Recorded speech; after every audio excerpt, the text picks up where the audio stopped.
So what's he talking about there? Well, it's no secret that over the last few years, the Daily Beast has gone radically woke. They were actually sued for the way they, quote, reported the Hunter Biden laptop story back in 2020. The Daily Beast was sued by the computer repair shop owner. That's a computer repair shop that's literally 20 minutes down the road from me. Of course, that shop owner has had to close his Wilmington business because of all the harassment he got from tolerant liberals.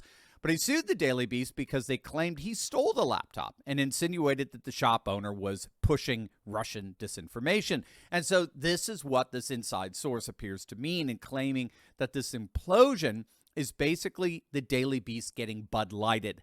They once had a wide-ranging reader source, and then they basically alienated a significant portion of those readers, particularly in their defamatory coverage of Donald Trump. And obviously, the Daily Beast is hardly the only media outlet that's going through a woke-inspired collapse.